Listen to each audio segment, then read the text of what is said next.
Hello, I'm Catherine Chido, and here's a look at what's happening in your Des Moines public schools. The district is celebrating its 100th birthday this year, and drivers around the city are now reminded of that in a big way.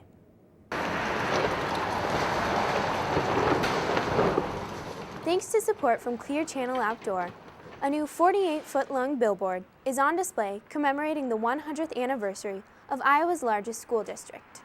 The billboard can be currently viewed when traveling westbound on Douglas Avenue between Martin Luther King Jr. Parkway and Lower Beaver Road. But look quick, because the sign will travel to different locations within the city over the course of this school year. The billboard features a photographic timeline of the school district's history, along with the new Centennial logo and tagline, Educating Des Moines, Then, Now, Tomorrow. The space for the billboard is being made available to the district free of charge by Clear Channel Outdoor. In other news, students at Garton Elementary found out that the whole truly can be greater than the sum of the parts. And get the yellow lines in here too. These students in Dan Sickles' art classes recently worked with artist-in-residence Conchetta Morales to create several mosaics. The students, staff, and visiting artists designed the mosaics to convey the theme of joining two things into one. Well, since both Garton and Adams had combined schools, Mrs. Rittman, our principal, and myself went and met with Miss Morales at the end of last school year, and we were deciding on a mosaic that would combine both of our schools together. So what we have done is we have made one board that is strictly about Adams, the old school, and we are making one board that's strictly about Garton, our old school, and then we got another board that is combined. So we have taken both mascots that we used to be the Garton Gators, they used to be the Adams Eagles, and now we're the Wildcats, and we've combined that into one board.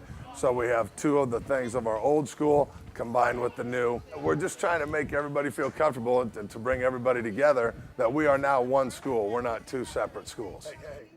The project found 3rd, 4th, and 5th graders who've come together from both schools, working side by side, creating these mosaics from start to finish. They're hands-on in all aspects. They've helped design, layout, compose, cut tiles, sort tiles.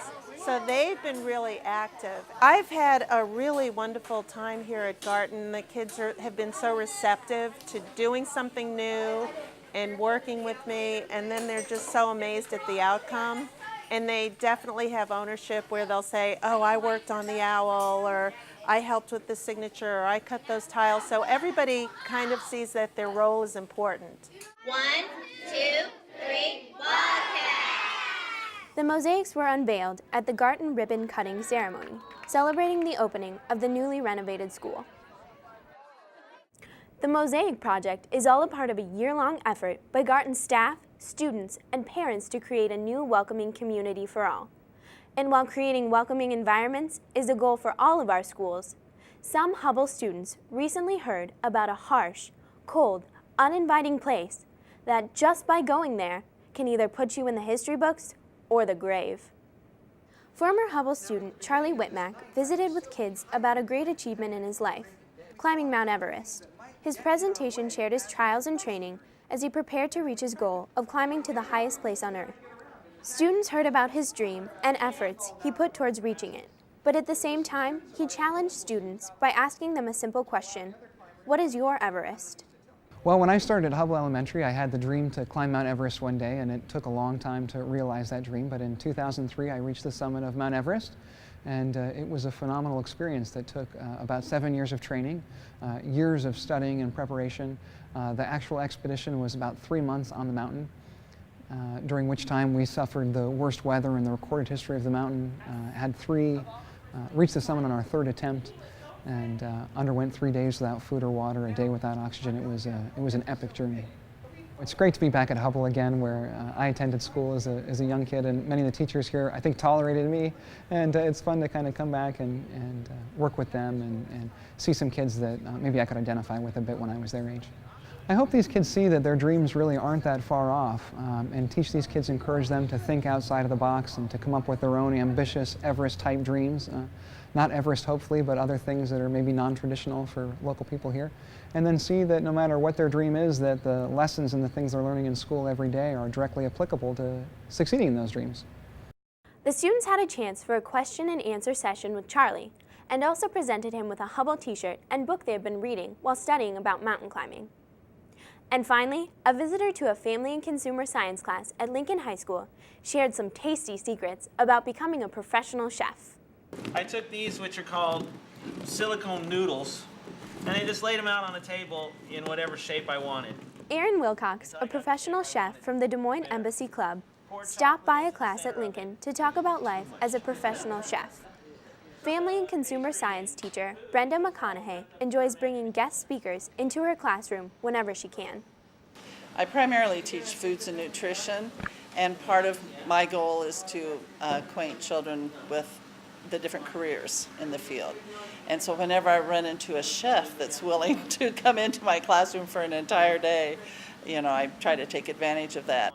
Aaron showed the students how he creates art that's not only beautiful, but edible as well.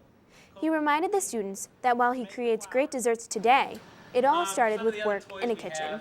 I would say I spent 6 months in Chicago going to French pastry school, and I found there a lot of the people there had never ever even worked in a kitchen before. I would say if you're interested in going into this business, go get a job in a kitchen, because professional kitchen work and home cooking are just so completely different. At home you might have all day to make a cake, which you can do. Well, when you go to a professional kitchen, you have all day to make 20 cakes. There's a huge difference, and it has to be exactly right, and it has to be exactly on time. And there's no playing around. And even though you have to get it finished on time, Aaron reminds the students that if you enjoy what you do, then you'll never work a day in your life. And I love doing what I do, and that's, I have that theory that if you find something you truly do love, it'll never be work, and I don't work. I have fun. Thanks for watching this Channel 12 news break. Is something happening at your school that you'd like us to feature on Channel 12? Tell us about it. Head over to our website at www.channel12online.org and click on the Suggest a Story link. We'd love to hear from you. For Channel 12, I'm Catherine Chido. Have a great day.